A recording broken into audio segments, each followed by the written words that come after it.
ನವೆಂಬರ್ನಲ್ಲೇ ಕ್ರಾಂತಿಗೆ climax. High command ಅಂಗಳದಲ್ಲಿ ಅಧಿಕಾರ ಹಂಚಿಕೆಯ ಸಮರ.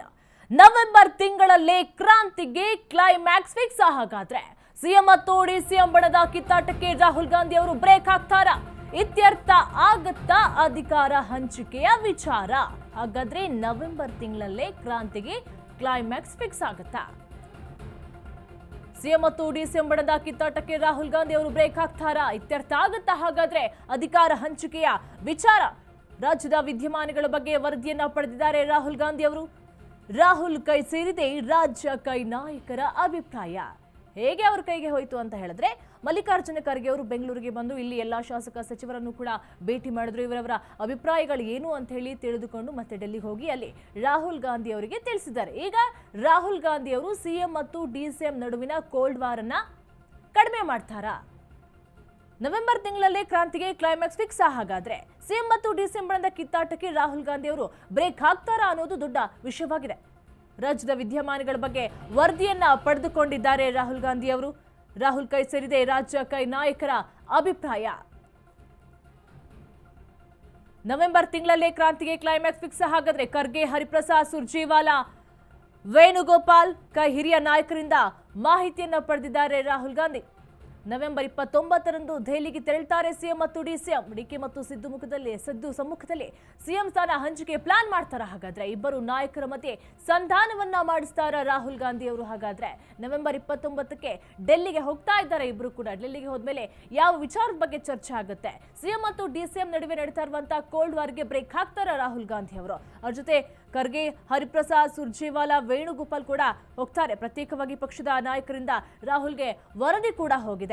ನವೆಂಬರ್ 29ರಂದು ದೆಹಲಿಗೆ ತೆರಳುವ ಸಿಎಂ ಮತ್ತು ಡಿಸಿಎಂ. ಡಿಕೆ ಸಿದ್ದು ಸಮ್ಮುಖದಲ್ಲಿ ಸಿಎಂ ಸ್ಥಾನ ಹಂಚಿಕೆಯ ಪ್ಲಾನ್ ಆಗುತ್ತಾ? ಹಾಗಾದ್ರೆ ರಾಹುಲ್ ಗಾಂಧಿ ಹಾಗೂ ಮಲ್ಲಿಕಾರ್ಜುನ ಖರ್ಗೆ ಅವರು ರಾಜ್ಯ ರಾಜಕೀಯದ ಕುರ್ಚಿ ವಿಷಯದ ಬಗ್ಗೆ ಏನು ನಿರ್ಧಾರವನ್ನ ತೆಗೆದುಕೊಳ್ತಾರೆ? ಅಥವಾ ಸಿಎಂ ಸಿದ್ದರಾಮಯ್ಯನವರು ಮುಂದುವರಿಬೇಕು ಅಂತ ಹೇಳಿ ಡಿಕೆಶಿ ಅವರಿಗೆ ಮನವರಿಕೆ ಮಾಡ್ತಾರಾ? ಅಥವಾ ಸಿದ್ದರಾಮಯ್ಯನವರ ಪ್ಲಾನ್ಗಳನ್ನ ಚೇಂಜ್ ಮಾಡ್ತಾರಾ? ಅಥವಾ ಡಿಕೆಶಿಗೆ ಅಧಿಕಾರ ಹಸ್ತಾಂತರ ಆಗುತ್ತಾ ಅಂತ ಹೇಳಿ ಕೂಡ ಕಾದು ನೋಡಬೇಕಿದೆ. ಇದ್ರ ಬಗ್ಗೆ ಹೆಚ್ಚಿನ ಮಾಹಿತಿ ಕೊಡ್ತಾರೆ ನಮ್ಮ ಪ್ರತಿನಿಧಿ ದೀಪಾ ಕುಕ್ವಾಡ. ದೀಪಾ, ರಾಜ್ಯ ರಾಜಕೀಯದಲ್ಲಿ ನವೆಂಬರ್ ಕ್ರಾಂತಿಯ ಕೂಗು ಭುಗಿಲೇಳ್ತಾನೆ ಇದೆ. ಈಗ ನವೆಂಬರ್ 29ಕ್ಕೆ ಸಿಎಂ ಮತ್ತೆ ಡಿಸಿಎಂ ಇಬ್ರು ಕೂಡ ಡೆಲ್ಲಿಗೆ ಹೋಗ್ತಾರೆ. ಇಲ್ಲಿ ರಾಹುಲ್ ಗಾಂಧಿ ಅವರನ್ನ ಮೀಟ್ ಮಾಡ್ತಾರೆ ಅಂತ ಕೂಡ ಹೇಳಲಾಗ್ತಾ ಇದೆ. ಏನಿದೆ ಇದ್ರ ಬಗ್ಗೆ ಹೆಚ್ಚಿನ ಡೀಟೇಲ್ಸ್ ದೀಪಾ? ದೀಕ್ಷಾ, ರಾಹುಲ್ ಗಾಂಧಿ ರಾಜ್ಯದಲ್ಲಿ ಆಗ್ತಾ ಇರುವಂತಹ ಒಂದಿಷ್ಟು ಘಟನೆಗಳ ಕುರಿತು ಬೇಸರ, ಕಳವಳವನ್ನು ವ್ಯಕ್ತಪಡಿಸಿರುವಂತಹ ಬೆನ್ನಲ್ಲೇ ಇದನ್ನ ಬಗೆಹರಿಸಬೇಕು ಅನ್ನುವಂತಹ ನಿಟ್ಟಿನಲ್ಲೂ ಕೂಡ ಒಂದಿಷ್ಟು ಪ್ರಯತ್ನವನ್ನ ಮಾಡ್ತಿದ್ದಾರೆ. ಅದರ ಮುಂದುವರೆದ ಭಾಗವೇ 29ಕ್ಕೆ ಇಬ್ಬರು ನಾಯಕರಿಗೂ ಕೂಡ ಬುಲಾವ್ ನೀಡ್ತಾರೆ ಅನ್ನುವಂತ ಮಾಹಿತಿ ಕೂಡ ಇರುವಂತದ್ದು. ಅಂದ್ರೆ ಇಬ್ಬರನ್ನು ಕರೆಸಿ ಕೂಡಿಸಿ ಯಾಕೆ ಈ ರೀತಿ ಆಗ್ತಾ ಇದೆ ಅನ್ನುವಂತಹ ಕುರಿತಂತೆ ಮಾತನಾಡೋದ್ರ ಜೊತೆಗೆ ನಾಯಕತ್ವ ಬದಲಾವಣೆ ಕುರಿತಾಗಿಯೂ ಕೂಡ ಒಂದು ಸ್ಪಷ್ಟತೆಯನ್ನ ಇಬ್ಬರಿಗೂ ಕೊಟ್ಟು ಕಳಿಸ್ತಾರೆ ಅನ್ನುವಂತದ್ದು ಕೂಡ ಸದ್ಯಕ್ಕಿರೋ ಮಾಹಿತಿ. ಪ್ರಮುಖವಾಗಿ ರಾಜ್ಯದಲ್ಲಿ ಕಳೆದ ಒಂದು ವಾರದಿಂದ ಸಾಕಷ್ಟು ದೊಡ್ಡ ದೊಡ್ಡ ನಾಯಕರುಗಳು ಜೊತೆಗೆ ಅನೇಕ ಸಚಿವರುಗಳು ಈ ಒಂದು ನಾಯಕತ್ವ ಬದಲಾವಣೆ ಅನ್ನುವಂತಹ ಕುರಿತು ಬಹಿರಂಗ ಹೇಳಿಕೆಗಳನ್ನ ದಿನಂಪ್ರತಿ ನೀಡ್ತಾನೆ ಇದ್ದಾರೆ.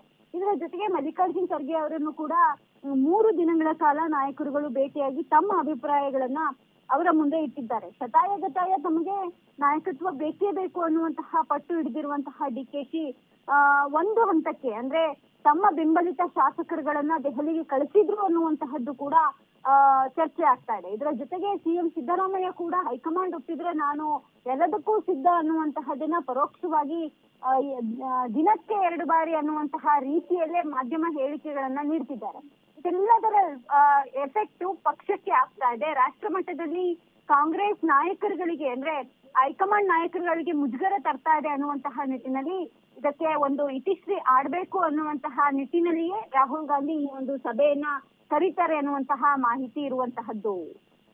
ಮಲ್ಲಿಕಾರ್ಜುನ ಖರ್ಗೆ ಅವರು ಬೆಂಗಳೂರಿಗೆ ಬಂದು ಹೋಗ್ತಾರೆ. ಆದ್ರೆ ರಾಹುಲ್ ಗಾಂಧಿ ಅವರು ಯಾವ ವಿಚಾರದ ಬಗ್ಗೆ ಹಾಗೂ ಕುರ್ಚಿ ಕಿತ್ತಾಟದ ಬಗ್ಗೆ ಆಗಿರ್ಬೋದು ಯಾವುದ್ರ ಬಗ್ಗೆನೂ ಕೂಡ ಮಾಧ್ಯಮದವರು ಕೇಳಿದಂತ ಪ್ರಶ್ನೆಗಳಿಗೆ ಉತ್ತರವನ್ನ ನೀಡಲಿಲ್ಲ ಸಹ. ಹಾಗಾದ್ರೆ ರಾಹುಲ್ ಗಾಂಧಿ ಅವರು ಮಲ್ಲಿಕಾರ್ಜುನ ಖರ್ಗೆ ಅವರನ್ನ ಇಲ್ಲಿ ನಡೆದಿರುವಂತಹ ವಿಷಯಗಳ ಬಗ್ಗೆ ತಿಳಿದುಕೊಳ್ಳೋದಕ್ಕೆ ಏನಾದ್ರೂ ಬೆಂಗಳೂರಿಗೆ ಕಳಿಸಿದ್ರ ಅಂತ? ಇಲ್ಲ, ಸಹಜವಾಗಿ ಅವರು ಬೆಂಗಳೂರಿಗೆ ಬರುವಂತೆ ಬಂತು. ಮಲ್ಲಿಕಾರ್ಜುನ್ ಖರ್ಗೆ ಕುಟುಂಬ ಇಲ್ಲೇ ಇರೋದ್ರಿಂದ ಅವರು 3 ದಿನಗಳ ಕಾಲ ಉಳ್ಕೊಂಡ್ರು. ಜೊತೆಗೆ ದೆಹಲಿಯಲ್ಲಿ ಒಂದಿಷ್ಟು ಚಳಿ ಮತ್ತೆ ವಾಯು ಮಾಲಿನ್ಯ ಇರೋದ್ರಿಂದ ಆ ನಿಟ್ಟಿನಲ್ಲಿ ಬಂದ್ರು ಅನ್ನುವಂತ ಮಾಹಿತಿ ಇದೆ.